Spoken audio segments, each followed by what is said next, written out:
So সেই শেষের অংশ থেকে আমি কিছু জিনিস টুকটাক বলে দিয়েছিলাম, বলছিলাম যে তোমরা নিজেরা একটু করে নিও।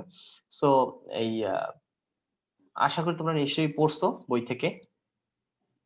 তো কার কোনো কোয়েশ্চেন আছে সেই সব জায়গা থেকে? তোমরা কি বই পড়ছিলা নাকি আর পড়োই নেই আমি পড়ানোর পরে? আফসানা একটু আনমিউট করো তো। আফসানা শুনতে পাচ্ছ? জি ভাইয়া। বলো তো যে ক্রোমিয়ামের কোন আয়নটা ক্যান্সার তৈরির জন্য দায়ী? ভাইয়া আমি লাস্ট ক্লাস গুলা পড়ি নাই আর ক্লাস করা হয় নাই আমার। কেন কেন পড়ো নাই কেন? এই ফাঁকিবাজ কারা কারা আছে? ফাঁকিবাজ কারা কারা আছে হাত তোলো না, আমি একটা একটা কোশ্চেন করবো আটকে যাবা। আমি জানি না পড়লে কোন জায়গা পারবা না। সো যারা যারা পড়ো নাই এই লাস্ট 2 ক্লাস ধরে, লাস্ট 2টা ক্লাস যারা পড়ো নাই তারা একটু হাত তোলো, আমি দেখতে চাই তাদের একটু।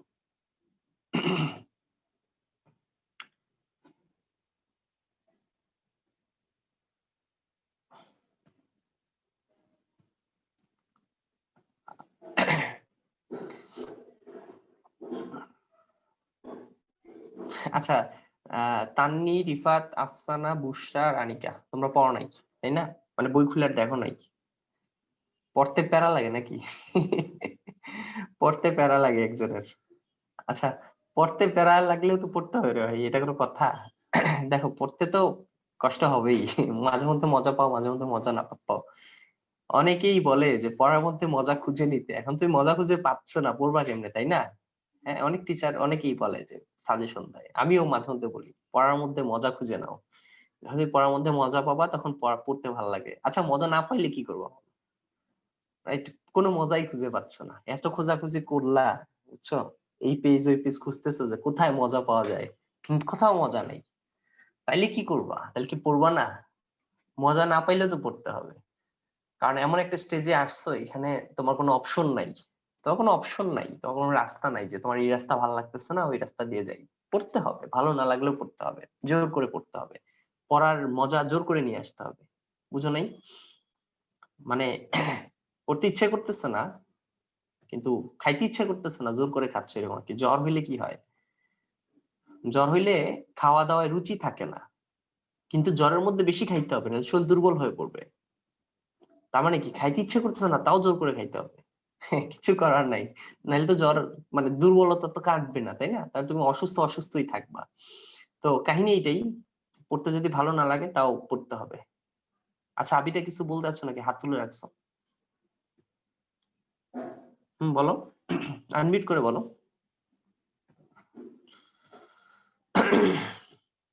আচ্ছা, আরেকজন কে মেসেজ দিলা? শুভদীপ মনে মেসেজ দিছো যে ভাই সিএফসি যে হালকা, সেটা কিভাবে হালকা হয়? দেখো ব্যাপারটা হচ্ছে ডেনসিটির, হালকা প্লাস হচ্ছে ডেনসিটির। তুমি 10 জন মানুষের মধ্যে বসে আছো, রাইট? 10 জন মানুষ একটা ছোট জায়গায় বসে আছো, 10 জন মানুষের মধ্যে চাপাচাপি, 10 জন মানুষের প্রেশার এসে তোমার মধ্যে পড়তেছে, কিন্তু জায়গা ছোট, একজনের গায়ে লেগে আরেকজন বসে আছে, তাহলে 10 জনের প্রেশার তোমার উপর পড়ে আছে, তখন তুমি কি করবা? তুমি এখানে বসতে পারবা? বলবো না, ভালো লাগতেছে না এখানে, এই জায়গা আমার জন্য না, আমি বের হয়ে আসছি, আমার এখানে আমি কমফোর্ট ফিল করতেছি না। তো এখানে স্টে করতে পারবা না তুমি।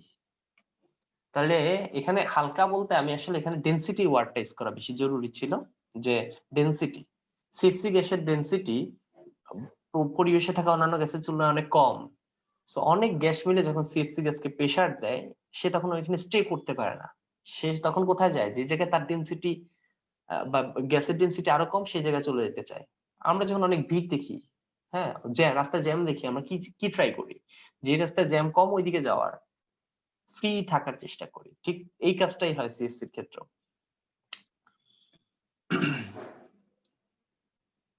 তবে এখানে আরো কিছু ফ্যাক্টর আছে যেগুলো আমি আসলে বলি নাই, ইচ্ছা করে স্কিপ করে গেছি, কারণ আমার মনে হচ্ছে যে দরকার নাই, কিছুটা জটিল হয়ে যাবে। আমি তোমাদের চেষ্টা করি সবসময় যত সহজে কোন একটা জিনিস রিপ্রেজেন্ট করা যায়, আমি এটা চেষ্টা করি।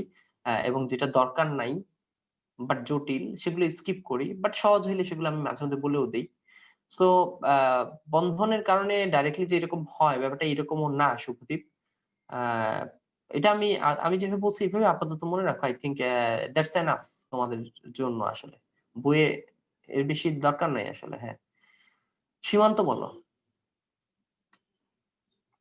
আচ্ছা ভাইয়া, হাজারি স্যারের বইয়ে এই পানির ডিও আর বিওডি নির্ণয় ওইগুলার কিছু বিক্রিয়া দেওয়া আছে, ওইগুলো কি আমাদের মুখস্থ দরকার করতে নেই, হবে?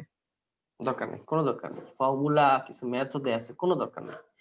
শুধু শুধু দিছে এগুলা, ডেফিনিশন থাকলেই হয়। আমি জীবন এগুলা কোথাও আসতে দেখি নাই, কোথাও না, না কলেজের এক্সামে, না কোনো বোর্ড এক্সামে, না কোনো হচ্ছে, এগুলো সিলেবাসেই নেই। বিওডি সিডি এগুলো শুধু ডেফিনিশন। সিলেবাসে কি আছে যে পানির বিশুদ্ধতার প্যারামিটার নিয়ে আলোচনা করতে, সব বই ডেফিনিশন লিখছে। দুই একটা বই এরকম ম্যাথ ট্যাথ দিয়ে দিচ্ছে, যেগুলো কোনো সিলেবাসও নাই, দরকারও নাই, এবং কখনো আসেও না। অ্যাডমিশন তো দূরের কথা, বোর্ড এক্সামেও আসে না, কোনো ইসেও আসে না, কিছু এগুলো দরকার নাই। ওকে, সিলেবাসের বাইরে ছিল দেখে আমি স্কিপ করে দিয়েছি। তাও যদি আমার মনে হয় যে দরকার আছে, আমি দেখাবো, কোনো সমস্যা নেই, দেখাইতে তো আর প্রবলেম নাই, তাই না? আচ্ছা, তোমাদের আর কোনো কোশ্চেন আছে? আর কারো কোনো কোশ্চেন আছে? আচ্ছা, কারো কোনো কোশ্চেন নাই? তো তোমরা যারা কোশ্চেন করলা, তোমরা তো কোশ্চেন করতে করতে এই ফাঁকিবাজ গুলাকে বের করে দিলা। এরা হাত তুলে বসেছিল, চান্স পেয়ে হাতটা নামাই ফেলছে। হ্যাঁ, যারা বই পড়ে নাই আর কি। আচ্ছা, তোমরা যে এই যে ফাঁকিটা দিলা, এই ফাঁকিটা দিয়ে আসলে খুব একটা ভালো কাজ করা নাই। তোমরা অবশ্যই বই খুলবা, বই খুলে হচ্ছে এই যেগুলো পড়ো নাই, বইয়ে দেখো না, এগুলো রিডিং পড়বা। ওকে, কারণ না পড়লে আসলে তোমার নিজের পড়া জমে যাবে, পরে নিজেই প্রেশার ফিল করবা। হ্যাঁ, ওইটা তোমার উপর বেশি টর্চার হবে যখন তুমি বেশি প্রেশার ফিল করবা যে অনেক কিছু বাকি রয়ে গেল। সো আই থিঙ্ক ওই অবস্থায় নিয়ে যাবা না, তার আগে শেষ করে ফেলবা, এটা আমি আশা করতেছি। আর তোমাদের আগার কোনো কোশ্চেন আছে এখান থেকে? তো যদি কারো কোনো কোশ্চেন না থাকে, আমরা এখন যে টপিকে ঢুকবো সেটা হচ্ছে ডাল্টনের আংশিক চাপ থিওরি বা সূত্র। এই জায়গায় আমরা হচ্ছে প্রবেশ করবো। এটা সম্পূর্ণ নতুন টপিক, খুবই খুবই ইম্পর্টেন্ট এবং গুরুত্বপূর্ণ topic for admission, board exam, college exam, for exam, any exam. এই চ্যাপ্টারের সিলেবাসের একটা হট টপিক। ওকে, আচ্ছা, অর্ণব রেজিন নিয়ে পড়ে আছো। আচ্ছা, রেজিন, বেসিন, এই জিনিসগুলো আমার নিজেরও আসলে এতটা ক্লিয়ার না, এটা হচ্ছে সত্য কথা। ভৌগোলিক ব্যাপার স্যাপার নিয়ে আমার নিজেরও অনেক কনফিউশন আছে। আমি মাঝে মধ্যে গোলমাল পাকায় ফেলি, এরকম নানান ধরনের সমাজ বিজ্ঞানে কি কি জানি পড়ছিলাম না, এগুলো সম্পর্কে আমি মাঝে মধ্যে নিজেও কনফিউজ হয়ে যাই। ওই দিন হচ্ছে আমি বলতেছিলাম যে বাংলাদেশ হচ্ছে একটা বদ্বীপ, আমার এক ফ্রেন্ড বলতেছে বাংলাদেশ বদ্বীপ না। এখন তো আমি খুব প্যারায় পড়ে গেলাম যে এরকম কি জানি পড়ছিলাম, কেন বদ্বীপ হবে না। তো আমি বদ্বীপের ডেফিনিশনটা আবার দেখার জন্য গুগল ঘাটলাম, ঘেটে বদ্বীপ, বদ্বীপ কাকে বলে সেই ডেফিনিশনটা দেখলাম যে না, বাংলাদেশ এটা বদ্বীপ, দক্ষিণ এশিয়ার একটা মধ্যে পড়তেছে এটা। সো এই ভৌগোলিক ব্যাপার স্যাপার আমার নিজেরই খুব কনফিউশনে আছি। আর রেজিন টেজিন এগুলো তো অনেকদিন টাচেই নাই, কবে যে কি পড়ছিলাম ভুলেও গেছি। সো আমার মনে হয় অর্ণব একটু গুগল করতে পারো, আই থিঙ্ক বেটার আনসার পাবা। এই যে তুমি যে কোশ্চেন করছো, আমি সেটা গুগল করে স্ক্রিনশট দিছি কিন্তু। ওকে, আমার নিজের কিন্তু মনে নাই রেজিন জিনিসটা কি। আমি গুগল করছি, গুগল করে যেটা পাইছি আমি এটা তোমাকে মেসেঞ্জারে দিছি। সো আমার নিজের আইডিয়া থাকলে আমি বলতাম এখন ক্লিয়ার করে। সো এই জিনিসগুলো আমার এতটা ক্লিয়ার না, বুঝছো? আমার নিজেরও একটু পড়াশোনা করতে হবে এগুলো নিয়ে, কারণ এগুলো জানার দরকার আসলে। তবে আমি ভুলে গেছি কবে জানি পড়ছিলাম এগুলো, কিসে জানি ছিল।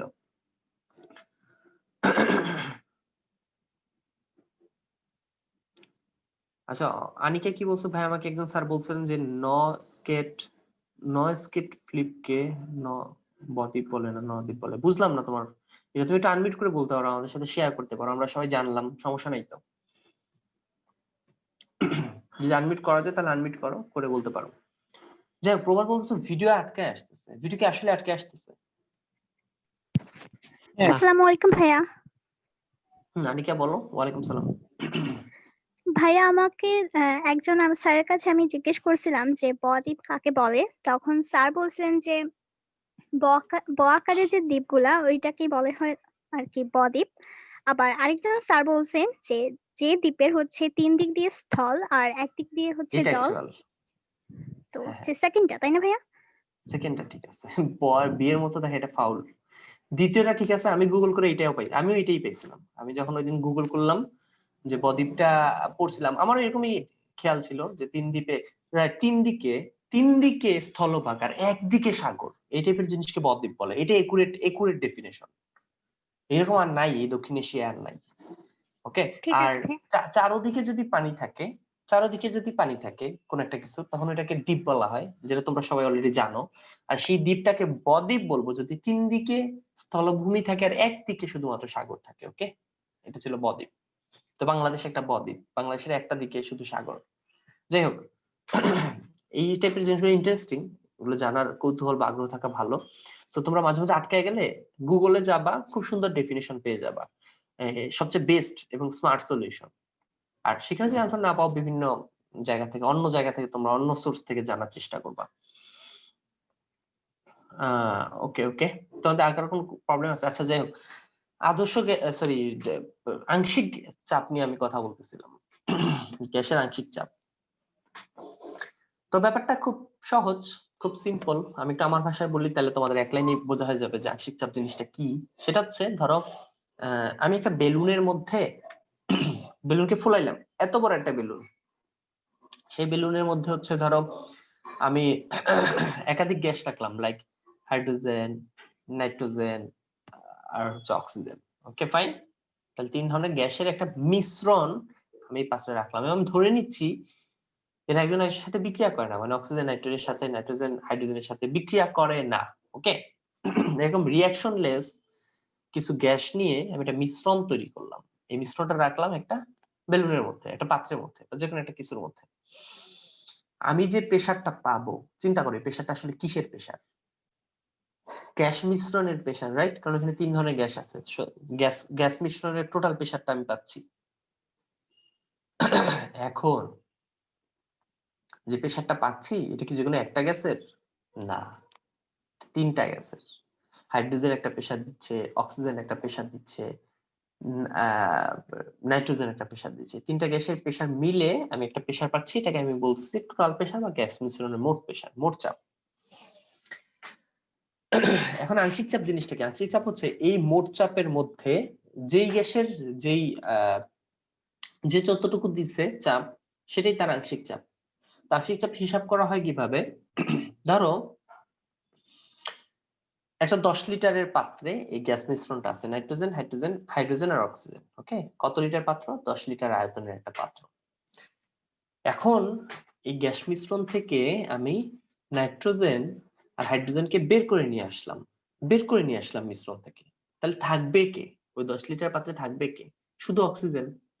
তাহলে এই 10 লিটার পাত্রে যদি ওই অক্সিজেনটাই একা থাকে, তাহলে সে যে প্রেসারটা দিত সেটা হচ্ছে তার আংশিক চাপ।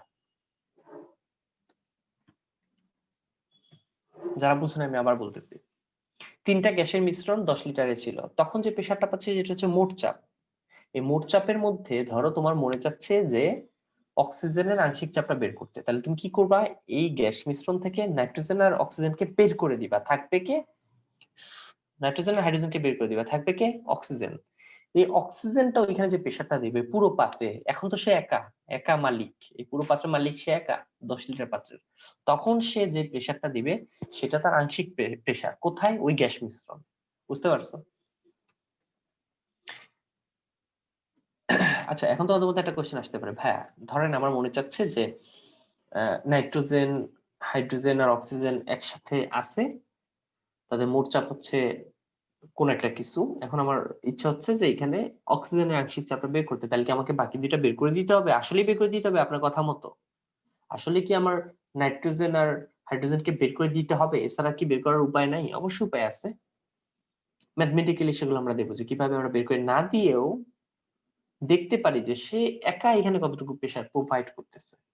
তো সেটা পরের কথা, আমরা এখন আংশিক চাপের ডেফিনিশন জানতেছি। তাহলে আংশিক চাপের ডেফিনিশন কি? আংশিক চাপের ডেফিনিশন হচ্ছে যে একটা গ্যাস মিশ্রণের কোন একটা নির্দিষ্ট গ্যাস, ওই গ্যাস মিশ্রণের যে আয়তনটা আছে ওই আয়তন যদি একা দখল করে, তাহলে সে যতটুকু প্রেসার দিত ওই গ্যাস মিশ্রণে ওই গ্যাসের আংশিক চাপ হচ্ছে সেটাই। এটা হচ্ছে ডেফিনিশন। ডেফিনিশন নিয়ে কারো কোনো সমস্যা আছে? কারো কোনো সমস্যা নাই? একটু খাতায় যাই, তাহলে আরো ক্লিয়ার হবে। মুখে বললে অনেক সময় অনেক কিছু ক্লিয়ার হয় না, খাতায় লিখলে আবার বোঝা যায় জিনিসটা।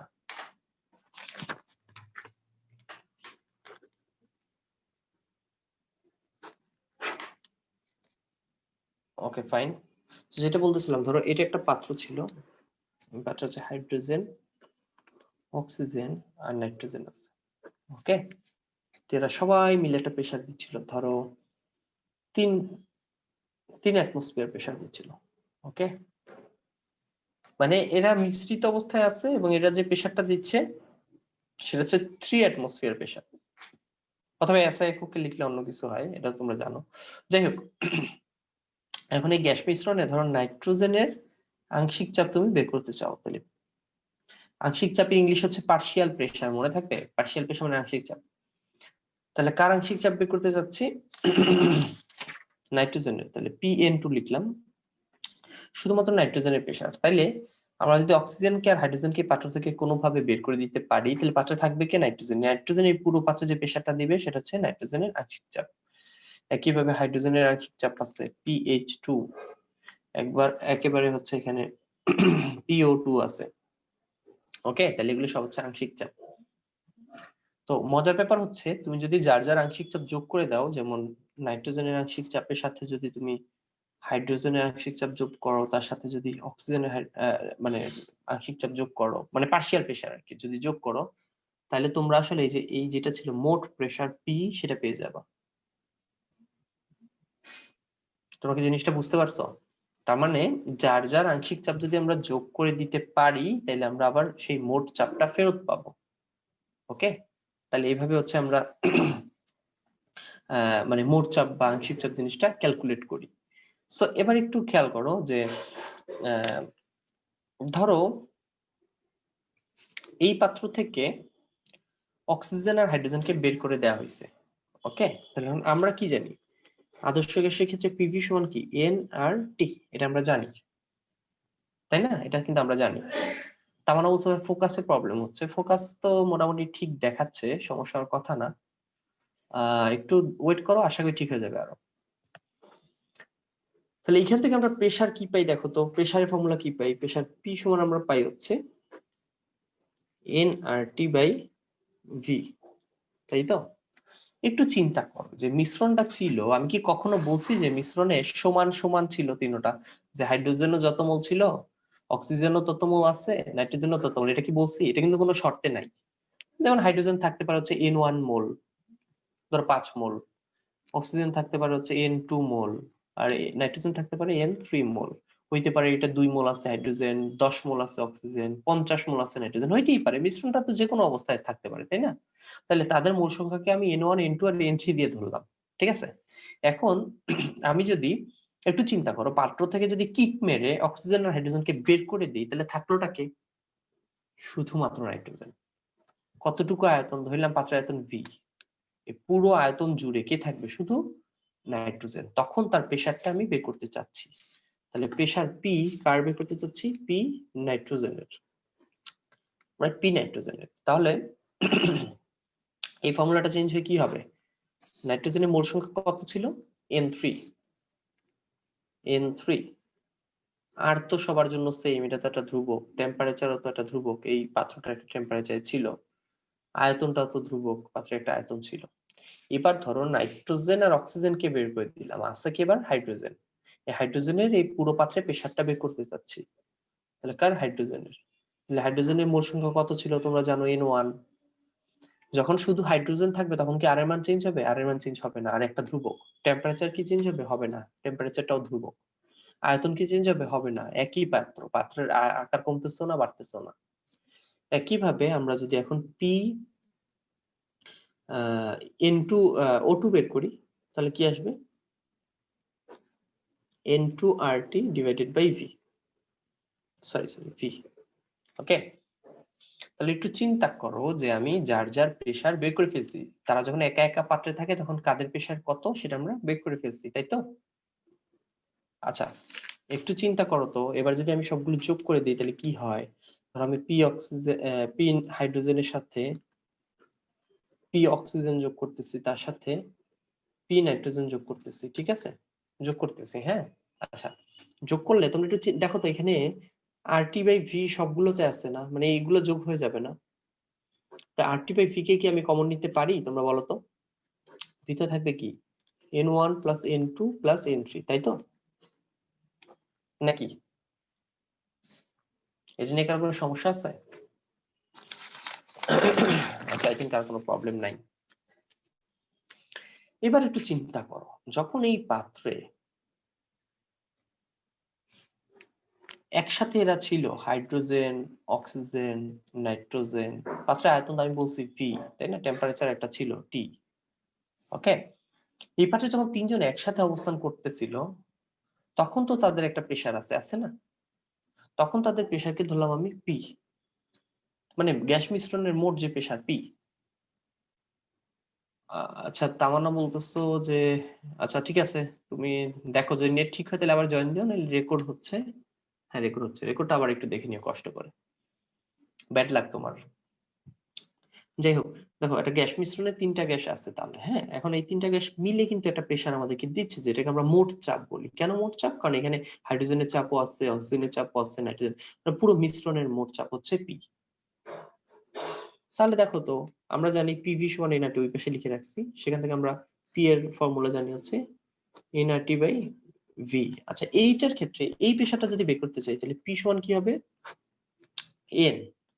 বলো তো, যখন আমরা এই প্রেসারটা বের করবো তখন যে এনটা ইউজ করবো, এটা মোট মোল সংখ্যা না? মোট মোল সংখ্যা মানে কি? এর মোট সংখ্যা আছে, এরও আছে, এরও আছে, তাহলে এই এনটা হচ্ছে মোট মোল সংখ্যা। আর তো ধ্রুবক, টি তো ধ্রুবক, ভি তো ধ্রুবক, তাহলে আমরা এখান থেকে RT by V into n লিখতে পারি। আচ্ছা যাই হোক, এভাবে লেখার দরকার নেই, এনআরটি বাই ভি, তাই তো? এবার একটু আগের পেজে তাকাও তো, যে আরটি বাই ভি, একটু বলো তো যে সবগুলো গ্যাসের যার যার মোল সংখ্যা যোগ করলে মোট মোল সংখ্যা এন বেরোবে না? বেরোবে কিনা? বেরোবে। তাহলে এনটাকে যদি এখানে লিখি তাহলে PH2 plus PO2 plus PN2 সমান কত আসলো? এনআরটি। তাহলে সমান তো দিছি, তাহলে এটা ধরো আমার 1 নম্বর সমীকরণ,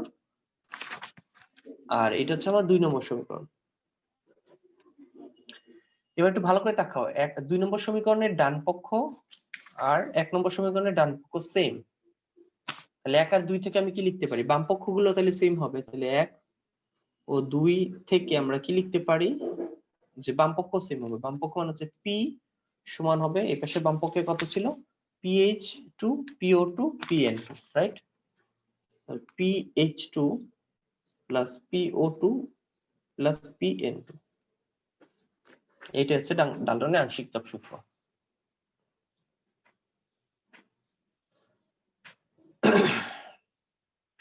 আচ্ছা, আবিদা বলছে এটা ডেফিনিশন বুঝিনি, এইটাই ডেফিনিশন। ডেফিনিশনটা আমি আবার বলতেছি, তার আগে বলো ক্যালকুলেশনটা বুঝছো কিনা? এই ক্যালকুলেশনটা বুঝছো? এই ক্যালকুলেশন নিয়ে কারো কোনো কোশ্চেন থাকলে করতে পারো। আমরা হচ্ছে প্রথমে তো আমরা জানি যে এই জিনিসটা আমরা প্রুফ করার চেষ্টা করছি, আর কিছুই না। ওকে, যেমন এখানে আমরা জানি পিভি সমান এনআরটি, এখানে আমি যার যার প্রেসার আলাদা আলাদা বের করে নিছি, ঠিক আছে? নাইট্রোজেনের, অক্সিজেনের, হাইড্রোজেনের, তারপর কি করছি? প্রেসার গুলো যোগ করছি, করে এই সবগুলো এন এর যোগফল আবার হচ্ছে মোট মোল সংখ্যা এন। ওকে, তো এই এনটাকে এখানে নিয়ে আসছি, এটা আসে। আবার যখন পুরো গ্যাস মিশ্রণ নিয়ে চিন্তা করবো, এবার আমি আলাদা আলাদা চিন্তা করতেছি না, পুরো গ্যাস মিশ্রণ নিয়ে চিন্তা করতেছি, তখন মোট চাপ কত? পি। সে মোট চাপ পি সমান কি? মোট মোল সংখ্যা n R T by V. তাহলে এই দিকেও পাইলাম এনআরটি বাই ভি, এখানেও পাচ্ছি এনআরটি বাই ভি, তাই না? তাহলে বাম পক্ষ সেম, এই যে বাম পক্ষ হচ্ছে এইটা, সমান লিখতে পারবো এদিকে বাম পক্ষ পি, তাই না? সো এটাই লিখছি, দেখো পি সমান হচ্ছে এটা। আচ্ছা, এটা দিয়ে আসলে কি বোঝা যায়? এটাই হচ্ছে ডালটনের আংশিক চাপ সূত্র। এটা দিয়ে বোঝা যায় যে কোনো একটা গ্যাস মিশ্রণে যার যার গ্যাসের আংশিক চাপের যদি যোগ করে দাও তাহলে ওই গ্যাস মিশ্রণের মোট চাপ পেয়ে যাবা। ওকে, এটা হচ্ছে ডালটনের আংশিক চাপ সূত্রের গাণিতিক প্রকাশ।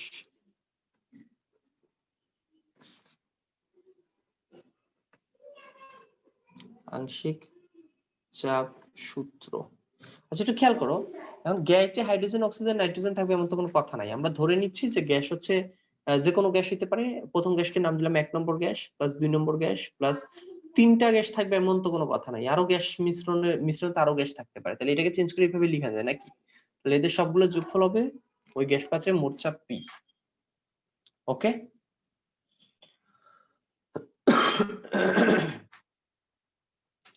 আচ্ছা তাহলে ডালটনের আংশিক চাপ সূত্রটা, এটা যদি গাণিতিক প্রকাশ হয় তাহলে উনি আসলে কি বলছিল?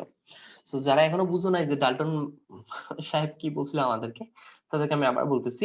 উনি বলছে যে কোন একটা গ্যাস মিশ্রণে যতগুলো গ্যাস থাকবে তাদের যার যার আংশিক প্রেসারের যোগফল হচ্ছে ওই গ্যাস মিশ্রণের মোট চাপ। ওকে, কোন একটা গ্যাস মিশ্রণের মোট চাপ হবে ওই গ্যাস মিশ্রণে যার যার নিজেদের আংশিক চাপের যোগফলের সমষ্টি। মানে আংশিক চাপ জিনিসটা কি সেটা আমি একটু আগে বলছি। আংশিক চাপ হচ্ছে যে কোন একটা গ্যাস যে মিশ্রণে আছে ওই মিশ্রণে ওই এলাকায় যদি সে একা থাকতো তাইলে সে যে প্রেসার দিত ওইটা হচ্ছে তার আংশিক প্রেসার। আমি আবার বলি, কোন একটা মিশ্রণে কোন একটা গ্যাসের আংশিক প্রেসার মানে হচ্ছে যে ওই পাত্রে সে যদি মিশ্রিত অবস্থায় না থাকে, সে যদি একা থাকতো তাইলে সে যে প্রেসার দিত সেটা হচ্ছে তার আংশিক প্রেসার। ওই মিশ্রণে তার আংশিক প্রেসার, বুঝতে পারছো? ওই মিশ্রণে তার আংশিক প্রেসার, অন্য মিশ্রণে না কিন্তু। কারণ ওই মিশ্রণে ধরো সে 10 মোল আছে, আয়তন হচ্ছে 1 লিটার। মিশ্রণের মধ্যে মিশ্রণের আয়তন কত? 1 লিটার, আছে কয় মোল? 10 মোল। তো বাকি গ্যাসগুলোকে যদি বের করে দাও তাহলে ওই 10 মোল থেকে যাবে না? থেকে যাবে। 10 মোল কতটুকুতে থাকবে? ওই 1 লিটারই থাকবে। তাহলে ওই 1 লিটারে ওই 10 মোল যে প্রেসারটা দিচ্ছে একা একা, সেটা হচ্ছে ওই মিশ্রণে সে যে প্রেসারটা দিচ্ছিল তার আংশিক চাপ। বলো এবার, কারো কোনো কনফিউশন থাকলে বলো, কোনো সমস্যা নেই। একটা ইম্পর্টেন্ট টপিক, কোশ্চেন বা কনফিউশন থাকতেই পারে, আমাকে কোশ্চেন করতে পারো।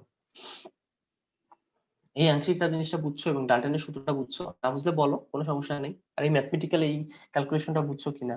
এখন বলতো ভাই এই ক্যালকুলেশন গুলো আসবে কিনা এক্সামে? আসবে না, আসবে হচ্ছে ম্যাথ।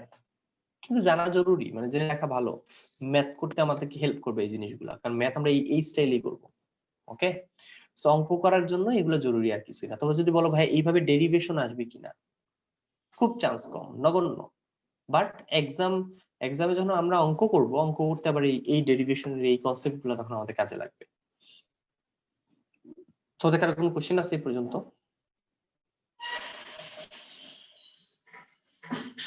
ওকে ফাইন, কার কোশ্চেন নাই? দ্যাটস ফাইন, আমি তাহলে একটু সামনের দিকে আগাই।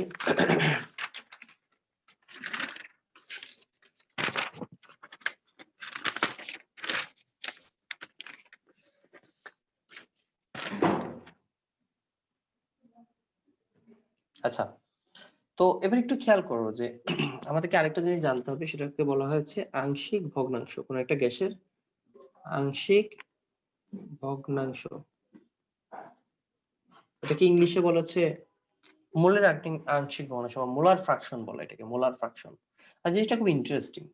দেখো আমি একটু একটা এক্সাম্পল দিয়ে তোমাদেরকে বোঝানোর চেষ্টা করি। ধরো কোন একটা বিজনেস করতে চাচ্ছ, তো সেই বিজনেসে আমি দিলাম হচ্ছে ধরো 100 টাকা, আমার আরেক বন্ধু ইনভেস্ট করলো হচ্ছে 150 টাকা, এবং আমার 3 নম্বর যে বন্ধু ছিল সে ইনভেস্ট করছে হচ্ছে 90 টাকা।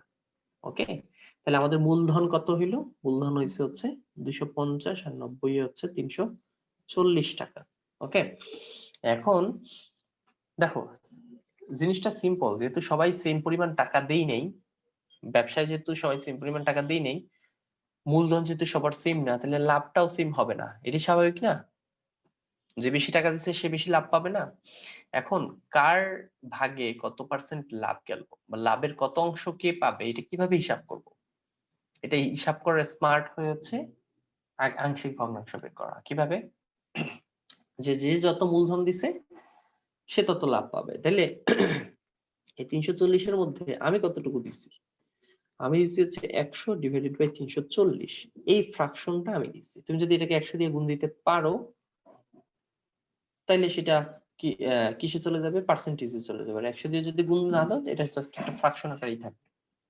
100 কে 340 দিয়ে ভাগ দাও, যত আসবে ঠিক ততটুকু অংশ আমি প্রোভাইড করছি। আমার আরেক বন্ধু যার 150 টাকা আসছে, তার সে কত অংশের মালিক? তাহলে এই 340 এর মধ্যে সে কত অংশের মালিক? 340 দিয়ে এটা ডিভাইড করো, তাইলেই তো হয়ে যাচ্ছে। একইভাবে আমার যে বন্ধু 90 টাকা দিছে সে কত অংশের মালিক? 90 দিয়ে 340 কে ডিভাইড করো, সে হচ্ছে এত অংশের মালিক। এইভাবে যে জিনিসটা বের করতেছে এটাকে আংশিক ভগ্নাংশ বলে। তো আংশিক ভগ্নাংশকে আমি মূল ভগ্নাংশ কখন বলবো? মূল ভগ্নাংশ কখন বলবো? আংশিক ভগ্নাংশকে মূল ভগ্নাংশ তখনই বলবো যখন এই জিনিসগুলো টাকা না হয়ে মোল হবে, মোল কি হবে, মোল। যেন এখানে তো আমরা টাকা বলছি যে 150 টাকা 340 টাকা, টাকা না হয়ে যদি এটা মোল হয় তখন এটাকে মোল ভগ্নাংশ বলে, বা ইংলিশে বলে হচ্ছে মোলার ফ্র্যাকশন, মোলার ফ্র্যাকশন। ওকে, খুবই গুরুত্বপূর্ণ একটা টপিক। এটা আমরা যখন চ্যাপ্টার 4-এ যাব, কেমিস্ট্রি প্রথম চ্যাপ্টার 4, তখন এই জিনিসগুলো আবার কাজে লাগবে। যাই হোক, এখন একটু মোল নিয়ে আমরা একটু কথা বলি। ধরো এই পাত্রে 3 ধরনের গ্যাস আছে। ধরো হাইড্রোজেন আছে হচ্ছে 2 মোল, অক্সিজেন আছে হচ্ছে 5 মোল, নাইট্রোজেন আছে ধরো 6 মোল। ওকে, এখন আমরা মোলার ফ্র্যাকশন, মোলার ফ্র্যাকশনকে x দ্বারা প্রকাশ করা হয়। কার মোলার ফ্র্যাকশন বের করতে চাচ্ছি? আমরা ধরো হাইড্রোজেনের মোলার ফ্র্যাকশন বের করতে চাচ্ছি। তাহলে আমরা কি করব? নিচে হচ্ছে সবগুলো মোল যোগ করব, 2 + 5 + 6, আর উপরে কার কি বসবে? যেহেতু হাইড্রোজেনের মোলার ভগ্নাংশ বের করতে যাচ্ছি, সো হাইড্রোজেনের মোল সংখ্যাটা উপরে বসবে, 2টা উপরে বসবে। ওকে, তাহলে দেখো নিচে হচ্ছে সব মোট মোল সংখ্যা, আর উপরে হচ্ছে যার মোলার ভগ্নাংশ বের করতে চাচ্ছি তার মোল সংখ্যা। এভাবে আমরা হাইড্রোজেনের মোলার ভগ্নাংশ বের করতে পারি, আমরা অক্সিজেনের মোলার ভগ্নাংশ বের করতে পারি। ওকে, এইভাবে আমরা নাইট্রোজেনের মোলার ভগ্নাংশ বের করতে পারি। তো এইভাবে হচ্ছে মোলার ভগ্নাংশ ক্যালকুলেট করা হয়। তো আমরা হচ্ছে মোলার ভগ্নাংশ জানতেছিলাম, প্রভাত বলতেছে কি পড়াচ্ছিলাম, আমরা মোলার ভগ্নাংশ জানতেছিলাম। কোন একটা গ্যাস মিশ্রণে নানান ধরনের গ্যাস থাকতে পারে, যেমন হাইড্রোজেন, অক্সিজেন, নাইট্রোজেন।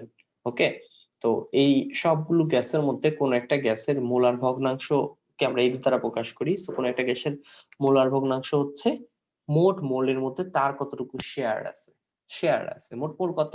2 + 5 + 6, এটা হচ্ছে মোট মোল। এর মধ্যে তার শেয়ার কত? 2। সো এটার যে ফ্র্যাকশনটা, এটা ক্যালকুলেট করে যে ফ্র্যাকশনটা পাবা, এটাকে বলা হয় মোলার ফ্র্যাকশন বা মোল ভগ্নাংশ। তার মানে হাইড্রোজেনের ক্ষেত্রে এক ধরনের আসবে মোলার ভগ্নাংশ, অক্সিজেনের ক্ষেত্রে আরেক ধরনের আসবে, নাইট্রোজেনের ক্ষেত্রে আরেক ধরনের আসবে মোলার ভগ্নাংশ, তাই না? রাইট। এবার বলো তো তোমাদের কারো কোনো কোশ্চেন আছে কিনা এই পর্যন্ত এই মোলার ভগ্নাংশ নিয়ে? ক্লিয়ার? মোলার ভগ্নাংশ ক্লিয়ার? শিওর? আচ্ছা, মোলার ভগ্নাংশ যদি ক্লিয়ার থাকে তাহলে আমরা এবার একটা জিনিস দেখবো, সেটা হচ্ছে ধরো, আচ্ছা তাহলে মোল ভগ্নাংশ আমি কি লিখতে পারি একটু ঝটপট লিখে দিই। মোল ভগ্নাংশকে আমরা লিখতে পারি x দ্বারা প্রকাশ করা হয়, এবং এটাকে আমরা লিখতে পারি হচ্ছে কোন একটা উপাদানের, যে উপাদানের বের করতে চাই সেই উপাদানের মোল সংখ্যা ডিভাইডেড বাই গ্যাস মিশ্রণের মোট মোল সংখ্যা।